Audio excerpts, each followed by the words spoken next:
The position of women in Jane Austen's novel Emma.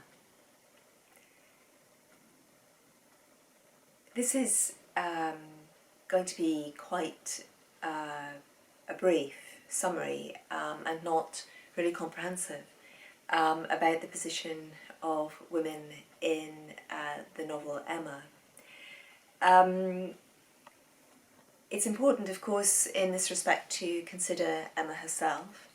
She, in many respects, despite being a woman, is at the centre of the social circle of Highbury, and although she hasn't been accorded the status of being a married woman, which at this period was higher than that of a single woman, she nevertheless has sufficient sufficient status by birth to be able to carry this role off.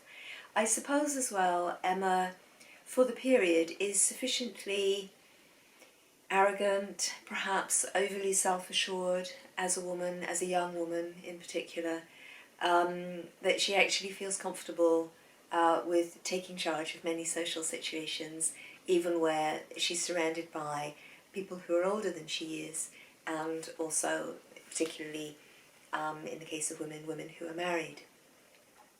And this may be because at a very young age Emma has lost her own mother, and so she's never had to play second fiddle, so to speak, to another woman in the family, really. Certainly not as an adult. Her sister has moved away and got married when Emma was young enough to, as she emerged into early womanhood, or young personhood, as we might think of it more today, in terms of age groups, so young persons being, from the age of 14 upwards until 18. So she moved into that sort of age group, which is still, it's not really being an adult yet, but she would have started to take on the hostessing role in her father's house. And this has had an effect on Emma. There's no doubt about it that Jane Austen is working with the psychologies that she has meticulously developed for characters who have evolved personally in certain types of situation. We will see a different evolution of two young women who have been placed in the same situation in Persuasion. Anne Elliot, who is the youngest daughter, has been very much excluded, sidelined, downtrodden within her family, without a mother to protect her. And her sister Elizabeth, the eldest sister, has taken on the similar role to the one that Emma has, although it really has quite deeply, quite indelibly actually, spoiled Elizabeth, because she's become so overly self-assured. She's really quite conceited and very vain as a result of the status, I think, that she quickly assumed as the mistress of her father's stately home, baronial home, and as in some respects, as the social consort of her father, who is a baronet, so of higher social status, of course, than Mr. Woodhouse. So Emma has had as well these disadvantages and advantages, but in some ways, for the formation of her character, disadvantages. Perhaps because of not having had a mother, Emma finds the presence of other women in her life a little bit difficult to handle. Undoubtedly, there's a hint of rivalry between her and the other women who come into her orbit. She doesn't really care for rivalry or competition. As was touched on in one of the other videos, she much prefers to condescend, hence she chooses to make friends with Harriet, a decision that she comes to rue, because she thinks that Harriet can't really be a threat to her. She doesn't have anything like the level of education that Emma has. She doesn't have anything like the social status that Emma has. She's someone whom Emma can patronise and bring forward because she's got a distinct disadvantage for the period of being illegitimate by birth. When it comes to Jane Fairfax, as is discussed in the video on Jane herself. Jane is in many respects the natural heroine. She carries the qualities of the natural heroine, whereas Emma in many respects carries the qualities of the anti-heroine. Yet she's given the lead role by Jane Austen. But clearly, as is discussed in the other video quite extensively, Emma feels a sense of competitiveness with Jane. Jane and Emma are contrasted in the novel. However, despite the distinct rivalry and also antipathy between Emma and Mrs. Elton, I would say that they are in fact compared with one another. And there are a number of key ways in which Emma and Mrs. Elton are comparable. They're both very aware of status. Emma is perhaps less obsessed with status, but only perhaps because she, by birth, has been so readily accorded with so much. Mrs. Elton needs to assert her status, she needs to somehow create her status, whereas Emma's has been created for her. But there are clear ways in which Emma states distinctly how socially superior she feels herself to be. She is very disparaging of Robert Martin, the man whom Harriet is originally in love with and ultimately in love with. And she tells Harriet that she wouldn't be able to continue to mix with Harriet if she were to marry Robert Martin. Emma is really quite snobbish in her attitude towards the Cole family, who are trying to establish themselves in the local area amongst a gentry set in a way that is mocked and which stands out against the attitude of the other people in her circle. Mr. Knightley doesn't feel the same sense of snobbery towards the Coles.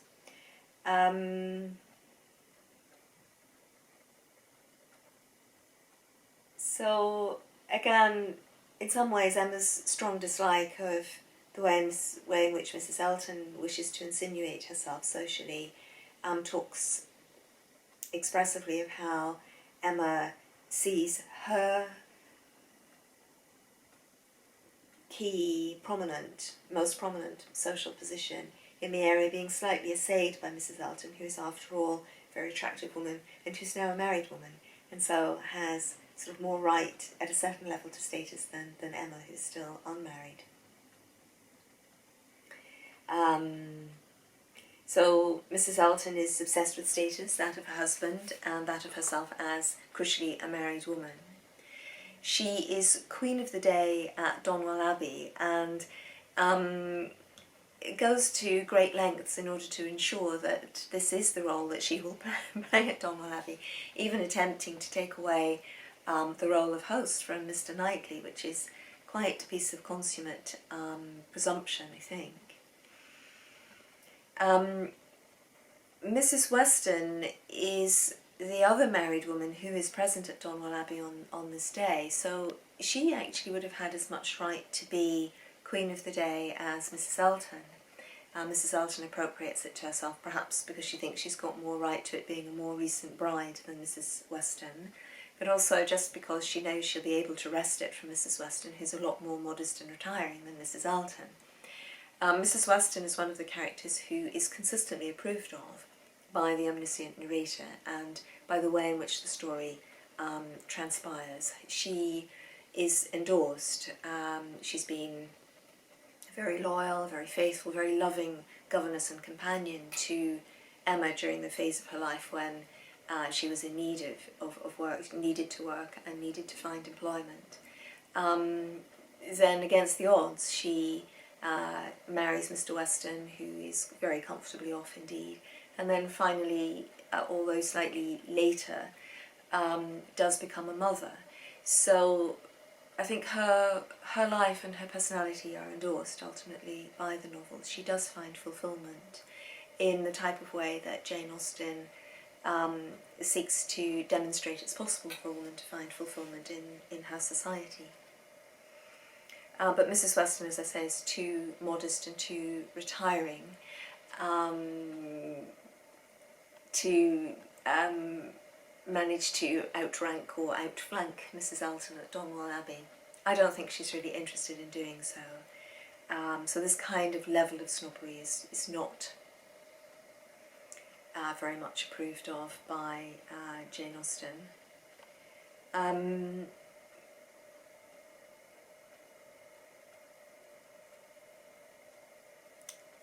Also, we see at the picnic at Box Hill, Mrs. Elton insists upon her carriage being brought first. As a married woman, she is to depart the gathering first.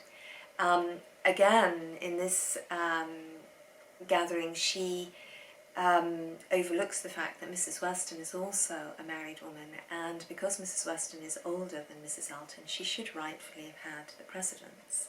But Mrs. Elton is so obsessed with showing or displaying her status that she makes quite a to-do about having her carriage first.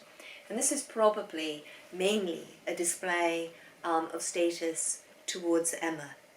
Mrs. Elton doesn't actually observe social etiquette here, except insofar as it furthers her rivalry towards Emma, which she undoubtedly feels. And this may be both socially based, financially based, but also personally based, in that she probably does know through the grapevine that Mr. Elton had previously proposed to Emma and really had wanted to marry Emma. So she knows she's second choice. She's not probably going to like Emma terribly much, no matter what. So, yes, what comes forward, so returning then again to the sort of general theme of this video, that the position of women in the novel, the whole setup of the social gathering at Donwell with the strawberry picking does a lot to illustrate where women stand in society. Mr. Knightley's comment to Mrs. Elton about how he will make the decisions on the day at Donwell Abbey until he chooses a Mrs. Knightley to make such decisions, is a little bit, I find, chilling as a modern reader, that all the power of social position lies really in the hands of the men to choose women and to set them in a position where their status is validated pretty much completely by the presence or the fact of their husband.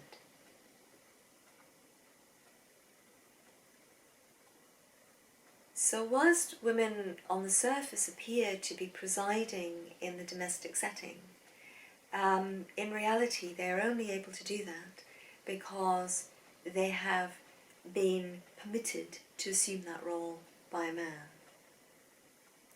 And this is one of the key features that crops up again and again in Jane Austen's writing. We see it in different guises. We see it, for example, in Sense and Sensibility, where the wife, Mrs. Dashwood, Eleanor, Marianne and Margaret are all dispossessed when the husband or father dies and the laws of primogeniture kick in and their half-brother inherits the estate. And they're left financially in very reduced circumstances. And it's only because of, again, assistance coming from a male relation that Mrs. Dashwood finds herself in a position to, have a reasonable establishment in which to live, which is offered to her at a lower than commercial rent.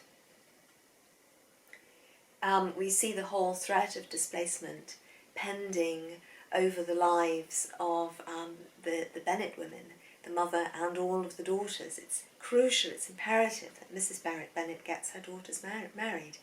And I do think that this has affected the stability of her mind through the years, this inordinate worry of having to see 5 daughters safely established in the world, that they won't be destitute. And it's easy to disparage Mrs. Bennet, but that must have been quite a prey on her mind. The threat of displacement again hangs over the 2 unmarried daughters in Persuasion. When Sir Walter Elliot dies, then the estate will be inherited by his nephew. And unless they marry, and it begins to look increasingly unlikely that either of them will, what's to become of them when their father disappears? So, of course, the solution always lies in getting married. But then, as Jane Austen is at pains to point out, just marrying anybody is not going to work. We need to marry someone with whom we can have a full personal, emotional, intellectual, and familial contract and relationship. And she sees this as extremely important, that women should fulfill themselves despite the disadvantage, despite the potential desperation that they might feel in the society in which they find themselves. Jane Austen is by no manner of means a series of novels about women marrying rich husbands. That is hopelessly simplistic analysis. And it's by no manner of means either a series of novels which endorse a certain way of life. They don't entirely.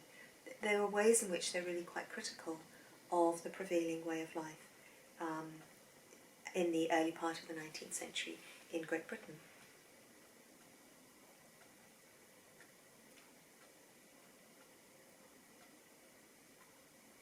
So, with regard to Emma, one could say as well that even if Emma, though had not fallen in love with Mr. Knightley, I think that she would have made efforts, despite her professions of not being interested in love. I think she would eventually have got married, because I don't think that she could have stood through the years having to always be behind the other carriages when she left social gatherings. I just don't think that could have possibly have stood well with her as the years went by. So, yes, she's really too status conscious. She's too driven by status consciousness to allow that to happen. And you know, the way in which she's sparred with Mrs. Elton in the novel helps to illustrate that. And we can, as readers as well, see the impossibility of that as a situation, how very undesirable it would be, how very uncomfortable it would be.